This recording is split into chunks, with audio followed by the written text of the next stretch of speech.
సోదరుల తెలంగాణ రాష్ట్రంలో మీరు రాసి పెట్టుకోండి. ఇప్పుడు కూడా చెప్తా ఉన్నా, చివరి ఓసీ ముఖ్యమంత్రి రేవంత్ రెడ్డి, చివరి ఓసీ ముఖ్యమంత్రి. ఆ తర్వాత ఖచ్చితంగా బీసీల రాజ్యమే, బీసీల కోసమే రాజ్యం ఉన్నది. ఇది బీసీ ముఖ్యమంత్రులది. పక్కకున్నటువంటి కర్ణాటక, పక్కకున్న కర్ణాటక కాడ ఎంతమంది ఓసీ ఎమ్మెల్యేలు ఉన్నారు? ఇంకేదా మా రామరాజు ఎంతమంది ఉన్నారు? పక్కకున్నటువంటి తమిళనాడులో ఓసీ ఎమ్మెల్యేలు నలుగురే. ఆడవాళ్ళకి టికెట్ ఇచ్చినోడే లేదు. ఏసీసీ లేకపోతే ఎక్కువ మొత్తం బీసీలు నిండిపోయాడు. SC ST BC. ఇవి ఈ పరిస్థితి వస్తుంది కాదు, ఈ పరిస్థితి వస్తుంది. ఇవాళ మహిళా పిల్లల విషయంలో సోదరులు చాలా మంది మాట్లాడుతూ ఉన్నారు.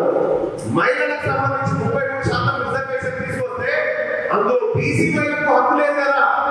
బీసీ మహిళలకు హక్కు లేవు. బీసీ మహిళల సంగతి ఏంటి? రేపు పొద్దుగా 33% వస్తే ఎవరు వస్తారు? మళ్ళా సునీత వెంకటరామరెడ్డి, సుజాత నర్సిరెడ్డి, ఏ కదా వచ్చేది కదా, ఇలాంటి పేర్లే కదా వచ్చేది. మరి మన బీసీ మహిళలే, మన బీసీ మహిళలకు రేపు పొద్దుగా మహిళ కాకుండా పోతారన్నట్టు రేపు ఎన్నికల్లో. అందుకోసమే మన వాటా ఏదో తేలాల్సిందే, మన సోదరుల వాటా తేలాల్సిందే. రేపు పొద్దుగా 33% రిజర్వేషన్ బీసీ మహిళలకు కూడా అందులో వాటా ఉండాలి. ఆ వాటా ఇచ్చేటువంటి దమ్ము ధైర్యం రాజకీయ పార్టీలకు ఉన్నాయా? ఉంది. ఇయ్యరు.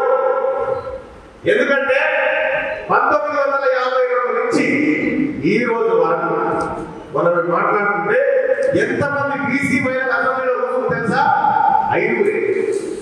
1952 నుంచి 2023 వరకు ఇప్పటి వరకు అసెంబ్లీకి పోయిన బీసీ మహిళా ఎమ్మెల్యేల సంఖ్య 5. ఇప్పుడు అసెంబ్లీలో ఉన్నటువంటి బీసీ ఎమ్మెల్యేలు మహిళల పేరు చెప్పు. ఒక్కటి సోదరి మరి కొండా సురేఖ. అదే అసెంబ్లీలో పర్వికారెడ్డి, సవితా ఇంద్రారెడ్డి, లక్ష్మారెడ్డి, సునీత లక్ష్మారెడ్డి, ఆ తర్వాత బాలమూర్తి పేరు యశస్వి రెడ్డి, ఇలా మహిళలు ఉంటున్నారు. మరి మన మహిళలు ఎందుకు పోతలేదు? మన మహిళలకు అవకాశాలు రాకుండా కేవలం 5% 5 ఇప్పటి వరకు పోయినటువంటి వాళ్ళు.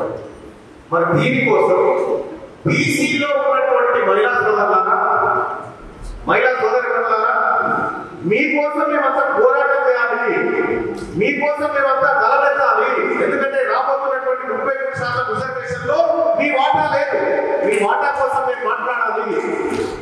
మా మహిళా సోదరులు అసెంబ్లీకి తీసుకుపోవాలంటే ఖచ్చితంగా ఈ 33%లో మహిళా సోదరులు బయటికి రావాలి. క్యూ న్యూస్ ఛానల్లో పనిచేయటకు అనుభవం గల సీనియర్ వీడియో ఎడిటర్స్ కావాలను సంప్రదించవలసిన నెంబర్ 8688926084. qnews@gmail.com ను సంప్రదించండి. లైక్ చేయండి.